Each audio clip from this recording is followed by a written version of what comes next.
Hello everybody, welcome to all the mistakes we've made in role-playing games. I am Massi Hannula. I like to call myself a LARP designer and a convention organizer I am. In my several years of organizing Ropecon, Danish Convention Festival, and Nordic LARP Conference Solmukohta, or as in Nordic talk, it would be Knutepunkt or Knutpunkt or Knutepunkt, I have made my share of mistakes. This concept, now a tradition, to share mistakes we made in role-playing games, started in those Solmukohtas by Rasmus Högdahl, or Höjdal, something like that. I have no idea how to pronounce his name. He's a Dane. And the concept is very easy. It is very simple. I invite the cleverest and the brightest minds of the role-playing scene to entertain us with the stories they have all made, so that we can all realize that we have made mistakes. I mean, we have all made mistakes. We will make mistakes. Talking about them is a teaching experience, in a way. Sharing them and laughing about them makes others see that mistakes are fine. You will do them, but you can also avoid them by just thinking a little bit ahead, I think. Laughing together makes the shame go away. All right. And let's us all get, past the past and we can concentrate on the future. Also, it is of course very fun to entertain ourselves by listening how we all have fucked up. So I'm going to start by telling you just a little bit what kind of mistakes we make. I mean, mostly mistakes we make are about that we do not care. We make mistakes because we do only care about the outcome, and we forget that the journey there is as important. I, as the host of this talk, was so excited about having Jason to talk here that I, for real, actually just finished the slides beforehand because I was so excited that he's going to be here that I forgot that I need to participate. Yeah, I'm not ashamed to admit it.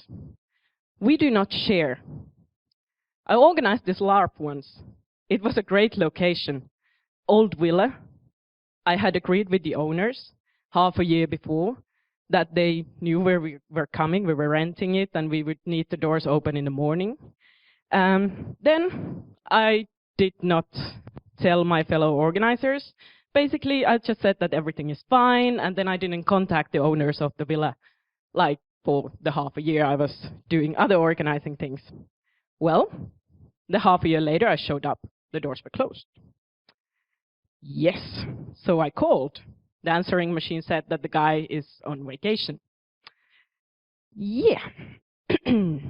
My players started to arrive. I started to panic and, even considering to break in and pay the bill afterwards. It would be fine.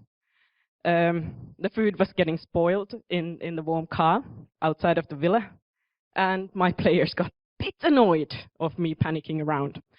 Well, in the end, we ended up playing the LARP in my parents' house. It's a great location too, and it was an upgrade. It had a sauna. But if I would have, shared or documented my process of organizing this location thing with my fellow designers or organizers, I'm pretty sure that they would have noticed that we didn't actually make an agreement to rent the place. We just had a sort of a question that can we use it, and they said maybe. But, yeah. And that's very common mistake, I think. We do not take the time we need to make things. This is a favorite quote of mine from an anonymous Finnish LARP designer.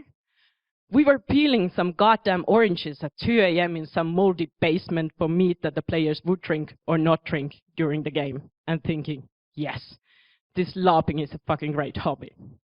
These guys were spending nights making meat. I know we have all been there. I'm sure you have been there. If you haven't, I think you're wrong. Well, but now I will let others to speak.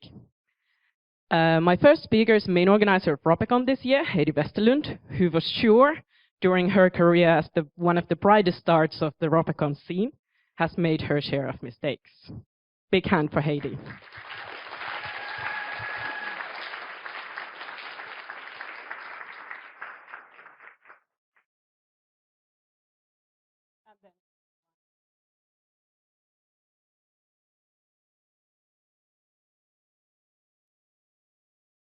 Thank you.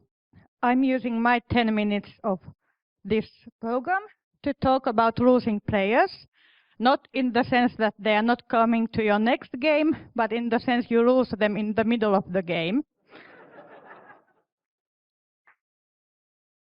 I started this early on 2002 on my game Kesäyön Kronikat with Jonna Kangas in Nuuksio Forests, where we had the location of 3 different places that you couldn't see one from the other, and the whole location was something 2 or 4 square kilometers long. And we had all a fantasy game with mages and elves and orcs and stuff like that. And maybe you shouldn't have characters wandering alone in the forest. So we called the game off a couple of hours before it was supposed to end, because one of the players had gone missing. And we found him 1.5 hours later by a car 4 kilometers from the play area.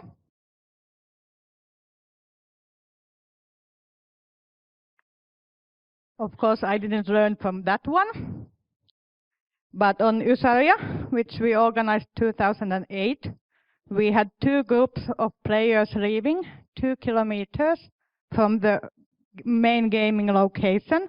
One part of them were going by boat, and it took them like 20 minutes to get to the game location.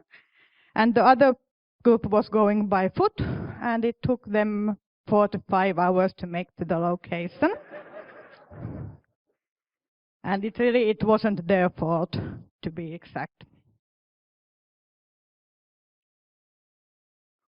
What we did wrong was that we didn't give them straight instructions. We just said that, yeah, it's 1.5 kilometers that way, don't cross any roads, without saying what we mean as a road, a big one or a small one. And we would have put a game master with them to walk the way, but we didn't, because we thought we had something more important things to do, like peeling the oranges. And we hadn't any plan for accidents like that, so it took us time to realize what had happened. And even after the game, we didn't realize that we should have been going it through with the players, who of course were really disappointed for the game. So this was the second part. It can also be made in a convention, because in Solmukohta 2012 we had one location that filled up fast, so we rented another one, and it was just a couple of kilometers away, like these things usually happen. The black road is the one that you can go by car, so it's the easy one, and it's like 3 kilometers, so we figured by using Google Maps that you can walk from the shore to get it there faster, which technically is true, but on the April in Finland,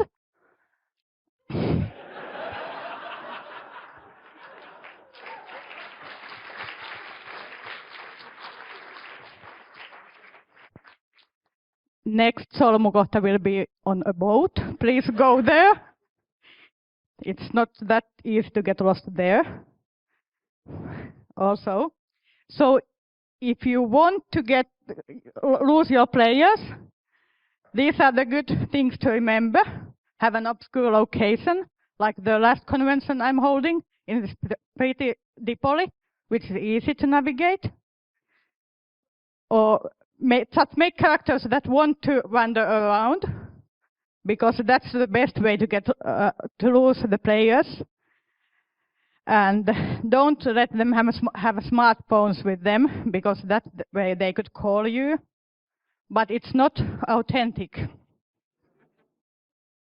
And please make shortcuts you've never tried yourself. Google Maps is your friend.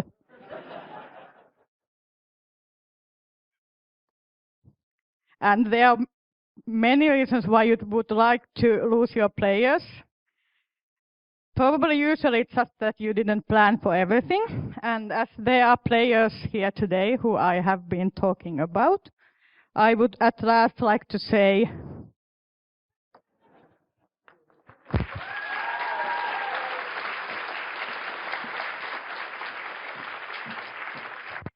Thank you, Heidi. This is fantastic. Also, the background picture is amazing. So, my second speaker is a Finnish long-term LARP designer, Vera Schneider, who has designed LARPs like Taivansaaret or Cloud Islands. Apparently, also the game has a name in English. It's a campaign. And she also designed the Ropecon gala this year. So, big hand for Vera.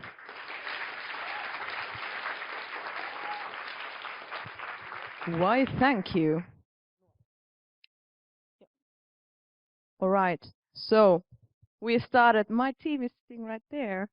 We started 10 years ago by designing a really ambitious first game.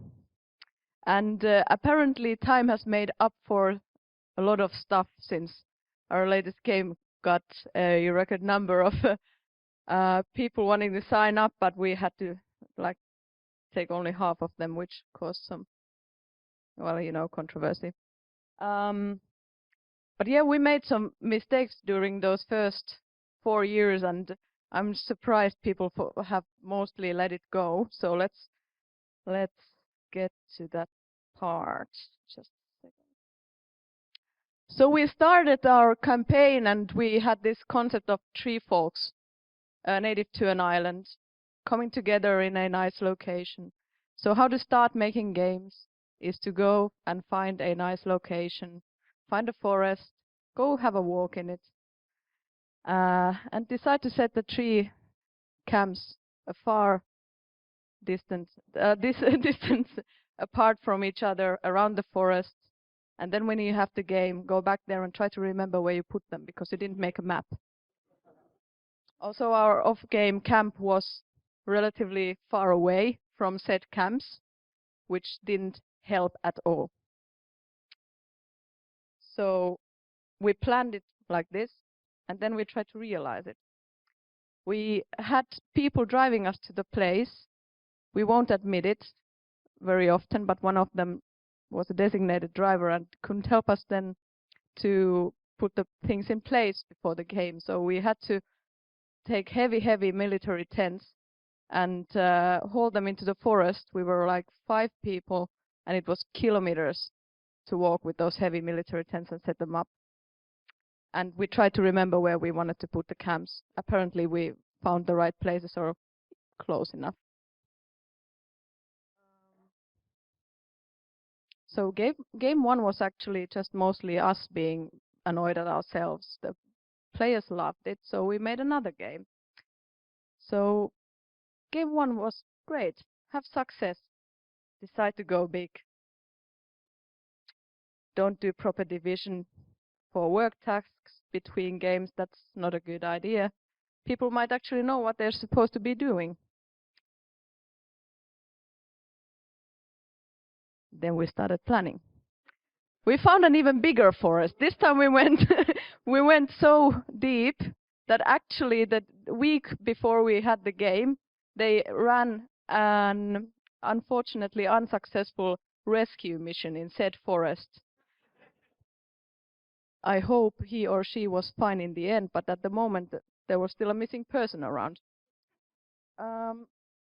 Because this we didn't fuck up the 3 camp system in the first game, we decided to use 2 camps again, far apart from each other, and we didn't draw a map this time either, because why would we need one? The second camp was a secret one. The main camp started on Friday, and the second camp we were thinking this is a secret group. They will start on Saturday. They will surprise everyone. No one will ever know they were there. So let's put them like 1.5 kilometers into the forest in a military tent. They'll be fine. I mean, Finnish LARPers are hardy folk. We gave them a stove that would keep them warm. Yeah, it kept them warm. I'll come to that soon. So, enter the chaos factor. We started the game, and then a couple of our GMs walked to the second encampment and bring them more water so they could have something to drink and make sure everything's okay. You know, we were good people. We opened the tent, and smoke came out. And this is not fun. We were pretty freaked out. No, everyone was okay. We were just in time to get everyone out and find our fire guards drunken together in the same sleeping bag. I mean, boys!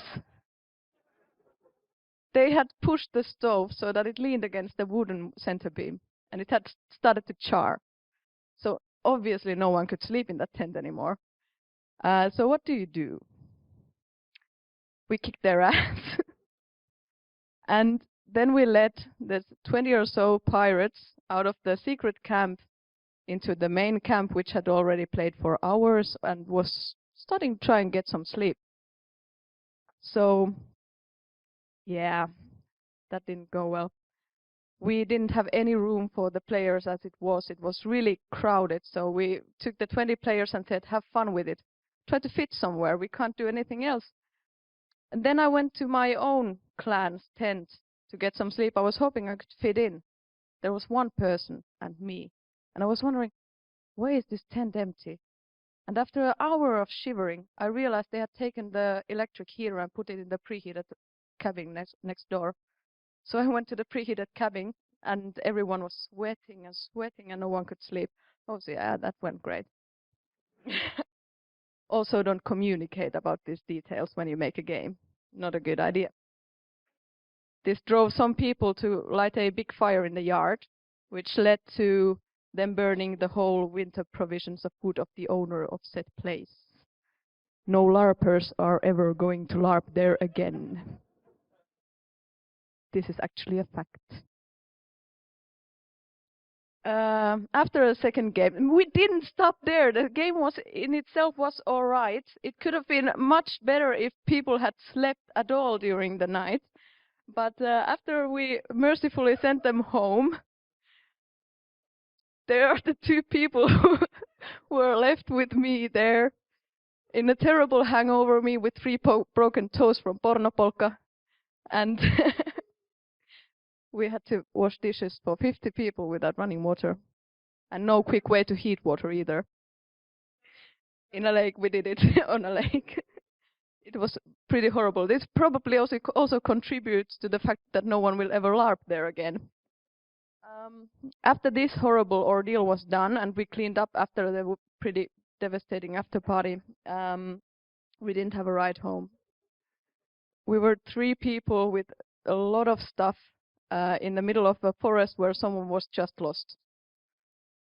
And we wanted home. We didn't have any food either. So Janina's dad was called and he drove the 1.5 hour way to the forest and picked us up. Thanks. Yeah, in a fever. We paid him with return bottles.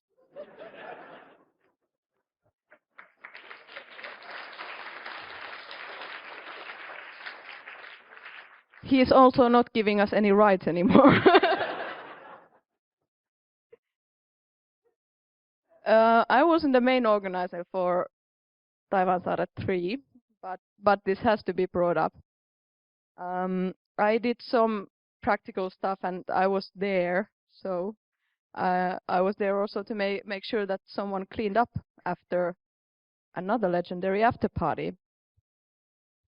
This is one of the things I've learned after this game, because the mess after the after party was so horrible that I am never ever organizing a LARP, and haven't after this one, where I promote an after party in any way, because some people showed up just to get fucking wasted.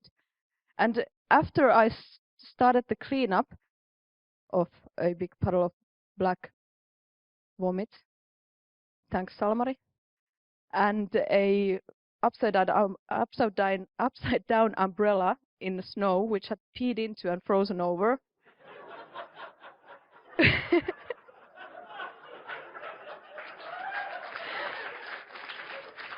I'm not even going to talk about the sauna building. I was like, there's no way I'm going to promote drinking in any LARP after the LARP either, ever again. So that's not going to happen. Yeah, also account for ice fishers, because Finnish hillbillies don't have boundaries. If it's public area and it says private event, they are not gonna mind. I woke up the first person on Saturday morning when it was supposed to be in-game and found people parking their cars in the middle of our game area. They were lost somewhere, so I went out to the lake and said, I'm in full costume. I'm a half owl, half troll, and I look ridiculous. I'm gonna kick them out. Walk onto the lake, confuse the hell out of those people. They left. So yeah, account for ice fishers. A private area sign doesn't work. And after game 3, we were actually pretty successful with game 4, and this year is the 10-year anniversary, and we're having game 5 so far. Everything's been fine. We'll see if I'm here next year. Thank you for this embarrassing moment, Massi. Thank you.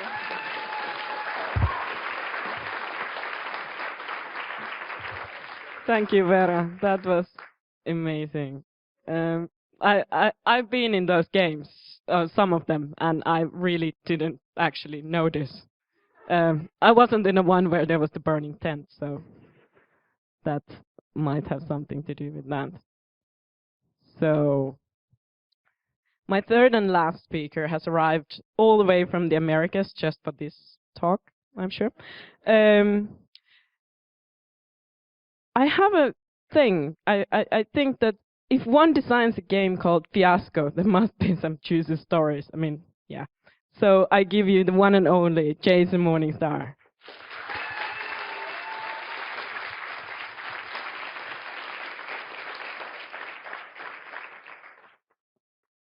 Oh my goodness. Big LARPs, huh? This is why I make games for 6 people and a table. I don't have stories of that epic fuck-upness. I'm sorry, I just don't. Those are monstrously bad. That's great. But I have made many mistakes. And some of them are actually, I think, things that you can learn from, and I'm happy to share them. Because if you're not making mistakes, then I guess you're awesome. So I'm just going to give you some mistakes I've made as a game designer, and some that I've made as a game master, a game runner, a game player that I think are particularly telling, maybe in no particular order. So I made a game called Gray Ranks, and in Gray Ranks you play teenagers, and my friend Luke Crane came and gave me some feedback on the first draft of Gray Ranks, and he said, hey, this is cool. This is a really interesting game. Why is it impossible for you to be gay in your game? I had mechanically designed it so that it was physically impossible for characters to be homosexual, which maybe wasn't the best choice. So I fixed that, but it was a huge mistake. I've written a light and silly quasi role-playing party game that takes 6 hours to play. That's called the Shab al-Hiri Roach, and when people play it, they just cut it in half or cut it into a third and basically make their own game out of it. So that's kind of great. Similarly, related to sort of running a game company, when we first made the Shab al-Hiri Roach, our very first game, it was 2006. My friend Steve and I were very excited about it. And we thought, well, this game has cards. It comes with cards. How hard could it be to hand collate thousands of decks of cards? We'll save a lot of money. And we did. We saved a lot of money, and that was great. Don't ever do that. Don't ever make a game with cards, I think was what we said after that, actually.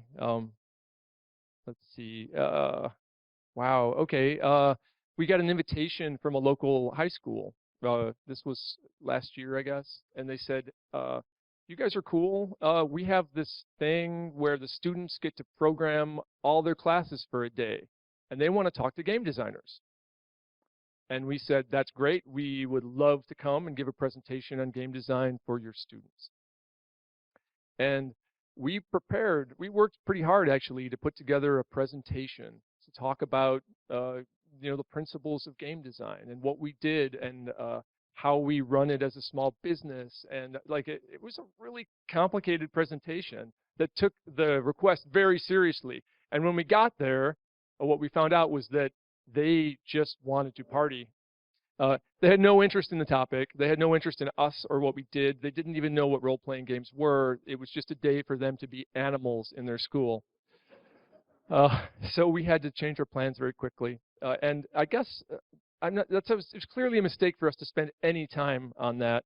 But in retrospect, I wish that we had just asked a few probing questions of our hosts before we got there. Like, do they care about what we're doing, or is this just an opportunity for them to act like animals? And had we known, we would have had a better time and wasted less of our own time. So these are just some dumb stories about dumb mistakes that I've made. Here's two that are great, and I tell these all the time, and I really love these stories. And they're me as a game master. And they're from a time when I knew that being a game master meant that it was my job to tell a wonderful story and that people were just going to be really impressed with my ability to do that. And that they were just going to take it, right? And the stories that I like to tell were dark and tragic stories. I remember that I imprisoned Steve's cherished character, Hurricane Jack McKinney, for 3 years of game time, I think, for some crime he'd committed, which is good. That was fun. He liked that, right? So we had a player who was playing a character. This was like a steampunk, maybe electropunk kind of game. It took place in 1913 and right before the First World War. And one of the guys was a very sort of starched collar British officer. And I thought, well, that's interesting. He really, he wants to play this guy who's a very competent military man, and he's got a lot of control over his faculties. What if I made him blind? That'd be awesome. He'd really like that. And so at some point they were adventuring in Africa, and I said, your character's contracted river blindness. You're going to go blind. This is a new dramatic vista for your character. You're slowly going blind, and we'll see how that goes. And Patrick looked at me and he said, "No, nope, not happening." And I said, "Well, no. That's the story. I'm the game master. That's what I said. So you're going blind." And he said, "No, it's not happening." And at that point, I had to choose between honoring this creative genius that I had come up with or losing a friend. And that was the very first time I had any inkling about the idea of credibility, the idea that as a player, as somebody who's part of a social group, that I didn't get to say all the time, and that I only got to say as much as people allowed me to say. And in this case, Patrick had said no. And weird, his character did not go blind. And we're still friends. So that's good. And I guess the last dumb thing, this is not the last dumb thing in terms of most recent dumb thing. The most recent dumb thing probably happened an hour and 15 minutes ago. But the last one I want to share with you. So around the same time that I made Patrick go blind and we collated cards by hand, I discovered a web forum called The Forge. Does anybody know about The Forge? Anybody heard of The Forge? A few of you. Okay. This was a place where people were talking about small press role-playing games and sort of punk rock do-it-yourself aesthetics for creating new role-playing games that were going to change the face of the hobby. And we were really excited about this. And as soon as I saw it, and of course it has a manifesto, right?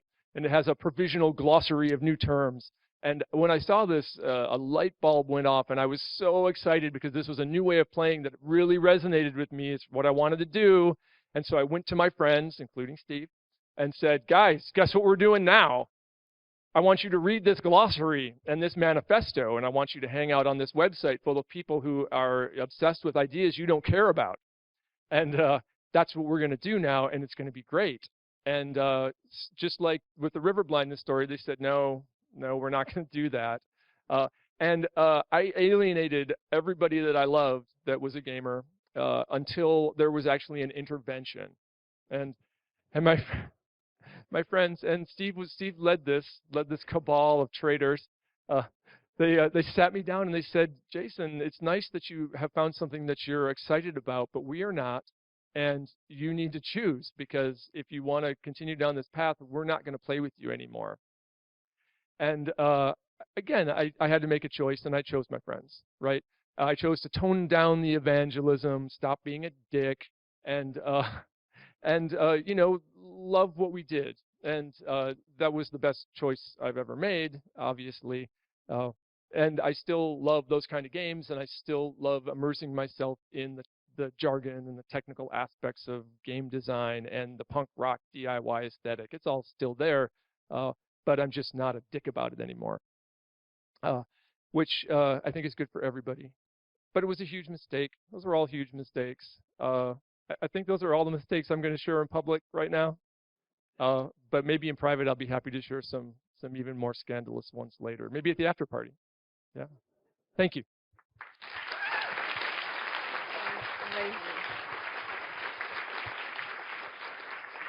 So, that were all the mistakes we made in role-playing games this year. Stay tuned for Ropecon next year in Messukeskus, where we will share some more mistakes. So, go, wobble, have fun!